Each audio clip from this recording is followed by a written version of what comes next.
Hello guys, welcome to MP's पाठशाला. In this video we are discussing about how to prepare for pathology practical examination. ये मैं मेरे experience के हिसाब से बता रही हूँ. मतलब हर कॉलेज में थोड़ा चेंज हो सकता है. तो जब मेरा प्रैक्टिकल था तो सबसे पहले स्पॉटिंग हुई थी, जिसमें शायद से 10 स्पॉट्स थे. उसमें कुछ स्लाइड्स थी, कुछ स्पेसिमेंस थे और कुछ क्लिनिकल कंडीशंस थे. स्लाइड्स में शायद मुझे याद नहीं है, लेकिन मोस्टली इंपॉर्टेंट स्लाइड्स ही रखते हैं वो लोग. देन स्पेसिमेन में आपको उसे आइडेंटिफाई करना पड़ता है कि वो क्या है, और उसके रिलेटेड एक क्वेश्चन रहता है, उसके बारे में लिखना पड़ता है वहाँ पे. देन क्लिनिकल कंडीशन आपको बतानी पड़ेगी कि वो क्या है, डायग्नोस करनी पड़ेगी. एंड देन उसके शायद मोस्टली कॉम्प्लिकेशंस पूछते हैं. देन पेरिफेरल स्मीयर है. पेरिफेरल स्मीयर के बारे में मतलब कैसे कैसे तुमने आइडेंटिफाई किया, ये लिखना पड़ता था. और कौन सा anaemia, mostly iron deficiency anaemia था मेरे टाइम पे, तो जो एनीमिया था उसके बारे में लिखना था. देन यूरिन एग्जामिनेशन में आपको क्या आना चाहिए, पता करते आना चाहिए कि वो बेनेडिक्ट टेस्ट पॉजिटिव है, मतलब एग्जांपल है बेनेडिक्ट टेस्ट पॉजिटिव है या नेगेटिव है. देन उसका प्रिंसिपल, हर टेस्ट का प्रिंसिपल आपको पता रहना चाहिए, और इंटरप्रिटेशन. देन ग्रैंड स्लाइड्स थी. ग्रैंड स्लाइड में आपको आइडेंटिफिकेशन करनी पड़ती है. देन उसके बारे में उसके डायग्राम निकालनी पड़ती है, और right few things about it. ये सब राइटिंग के है. देन आप लोग थोड़ा सीबीसी काउंट के बारे में भी देख लो, बिकॉज क्या था, जब मेरे प्रैक्टिकल था तब मुझे कुछ सोच ही नहीं रहा था कि वो क्या है. आपको वो एक चार्ट देंगे, उसमें सब लिखा हुआ होगा कि ये काउंट इतना है, हीमोग्लोबिन आरबीसी काउंट इतना इतना है. फिर आपको उससे देखना पड़ेगा कि वो क्या है.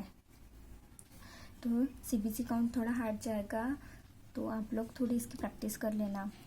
देन वाइवा, ये सब तो राइटिंग का हो गया. देन वाइवा कैसा था मेरा, सबसे पहले स्पेसिमेन का वाइवा हुआ था. बहुत सारे मतलब 2-3 जो इम्पोर्टेंट स्पेसिमेन थे वो रखे थे. मुझे आइडेंटिफाई करने के लिए बोला था, और इसके बारे में मुझे कुछ क्वेश्चंस पूछे थे. एक तो क्वेश्चंस, बहुत सारे क्वेश्चंस मुझे नहीं भी आए बिकॉज वो बहुत अलग थे. ठीक है. Then some specimen viva, identification and some extra questions. Then मेरा सेकंड वाइवा हुआ था पेरिफेरल स्मीयर और सीबीसी काउंट का. जिसमें मुझे पूछा था कि पेरिफेरल स्मीयर में तुमने आइडेंटिफाई कैसे किया है, वो क्या है.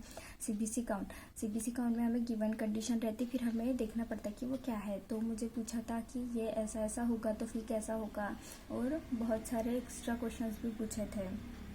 देन थर्ड वाइवा हुआ था मेरा urine examination and grand slides था. तो उन्होंने मेरे को वही पूछा कि तुमने आइडेंटिफाई कैसे किया. फिर अगर ये कार्सिनोमा है तो वो कार्सिनोमा से बहुत सारे क्वेश्चंस पूछे थे. तो एक्सटर्नल्स आपको क्या क्वेश्चन पूछेंगे ये मैं नहीं बता सकती, लेकिन कैसे हिसाब से हुआ था ये मैं बता सकती हूँ. तो वो then most important clinical trick के सबसे लास्ट वाइवा हुआ था मेरा फोर्थ. उसमें आपको क्या क्या पढ़ना पड़ता है. मोस्टली आपको प्रीलिम्स में पता चल जाएगा कि आपके कॉलेज के क्लिनिकल ट्रे में क्या रखते हैं. तो मोस्टली वहाँ पे नीडल्स रहती है, बैग्स रहती है, वहाँ पे blood storage bag and plasma storage bag. Then वहाँ पे ट्यूब्स रहते हैं, for example EDTA tube. Then extra में रहेंगे मॉल्ट, बेस और भी बहुत सारी चीज़ें हैं. उसके बारे में आपको वो एग्जामिनर पूछते हैं कि इसे आइडेंटिफाई करो ये क्या है. फिर उसके बारे में थोड़ी, जैसे मॉल्ट रहेगी तो उसकी थोड़ी प्रोसीजर पूछ सकते हैं, और भी बहुत कुछ पूछ सकते हैं. तो वाइवा के बारे में तो मैं कुछ बता नहीं सकती कि क्वेश्चंस क्या पूछेंगे. थोड़े से थ्योरी रिलेटेड भी होते हैं. होप सो आपको मेरा ये वीडियो पसंद आया होगा. Thank you.